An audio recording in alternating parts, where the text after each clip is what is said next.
In the olden days, buying drugs wasn't always this easy. Even if you knew where to find them, they were often sold by scary criminals lurking in stinking alleyways, gagging to rip you off for stuff that barely got you high at all. But what happens when all of the barriers that stop people buying drugs suddenly vanish overnight? This is the story of how a party drug that was dirt cheap, totally legal, thunderously powerful, and as easy to order online as pizza, came from nowhere and changed getting high forever.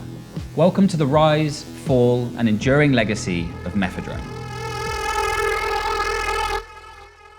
Like celebrity children or Satan, Mephedrone has tons of different names.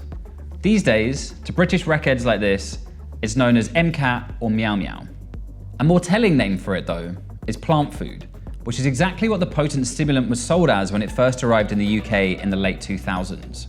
Mephedrone isn't really food for plants, and it's not meant to be used as bath salts either, even though that's what it was originally sold as in the States. But it was sold that way to exploit loopholes so that, for a little while at least, Mephedrone use would remain both rampant and perfectly legal. MCAT enjoyed this live fast, die young lifestyle wherever it went. From Israel to Sweden, Estonia to Singapore, China to Germany, and Russia to the US, its popularity briefly exploded before the authorities rushed to outlaw it. But these small windows were all it needed to earn its place in drug history. Because while it was legal, Mephedrone was so easy to get off the web that it introduced a generation to the wonders of buying drugs online. And since people started buying their drugs online, they've never looked back. This dealer is showing us how he operates on the darknet, or the dark web, a hidden part of the internet not listed on normie search engines that you need special software to access. How do you think the dark web has changed the drug industry in the UK? Crazy. You can now purchase drugs like you can purchase a fucking microwave. But before Mephedrone was banned, sites didn't bother burying it in this shadowy underworld. They just sold it on the regular internet. In rough terms, Mephedrone's boom lasted from 2008 until 2011. And in the years leading up to it, there was a global drought of traditional party drugs like cocaine and ecstasy.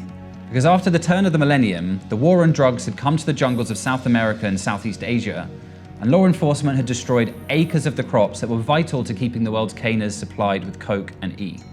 But as has been proven time and time again, reducing the supply of drugs doesn't do anything to stop people wanting them. Swanning in to fill the gap came a plethora of substances that were so new they were yet to be banned. These so-called legal highs were cooked up in secretive Chinese labs and included future household names like Spice and Flakka. Alongside them came the ace face of the late 2000s legal high scene, a powerful synthetic cathinone called Mephedrone. Mephedrone is categorically the first internet drug. It was born on the internet, it was the rest of people, it was shared on the internet, and people who used it initially, the early adopters, were all young people who would spend all day on the internet and discover that drugs was for sale. I mean, this was what time, 2008, 2010 is when Mephedrone first appeared, right? So that's like, Facebook's only just started at that point. So there's a hugely different sort of social culture, community culture, information culture. So it changed the drug culture because chemically it worked, financially it was really affordable, and culturally it was the right time. In the UK, Mephedrone became especially popular with students, clubbers, and rural teenagers. If you're not already acquainted, here are some basic pointers. Number 1, it's a potent stimulant. Number 2, it smells awful. Number 3, it's a powerful aphrodisiac. This meant that at the height of its popularity, there were a lot of horny people staying up for days and nights on end, trying to have sex with each other while reeking of cat piss. By the start of 2010, Mephedrone was flying high in the UK.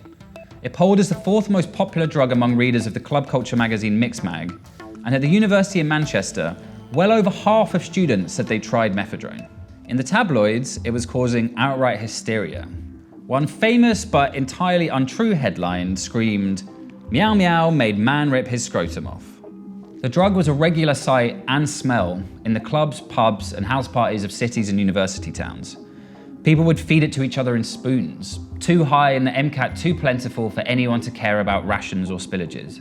And then, just like that, this cat piss utopia was cut down in its prime. A British government ban landed in April of 2010.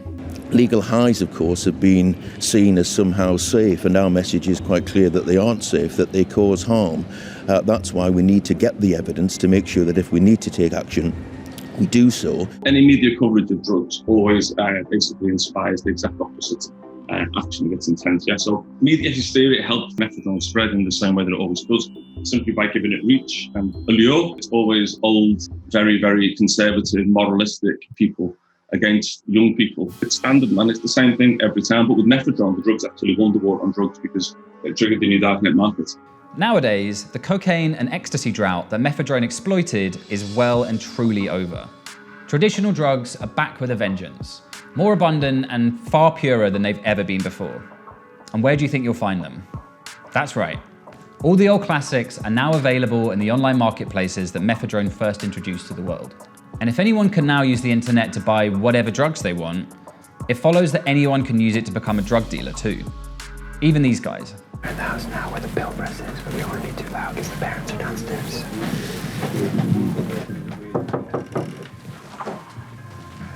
Hello. How's it going? Yeah, right. You look sick. Don't turn your phone on silent because it's fucking identifiable ringtone. I can't clean these fucking gloves, bro.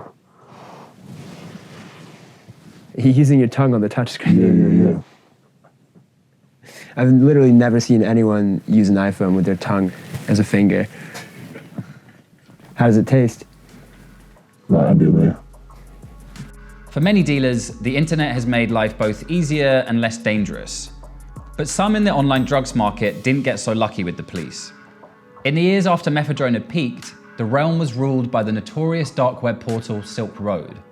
This annoyed the FBI, who finally shut it down for good in 2014 after arresting its founder, a free market libertarian named Ross Ulbricht.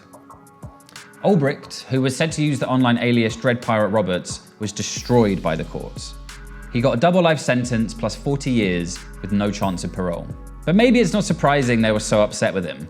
Prosecutors stated that Silk Road was used to facilitate drug deals worth nearly $214 million. In 2020, the black market for drugs on the dark web continues to thrive.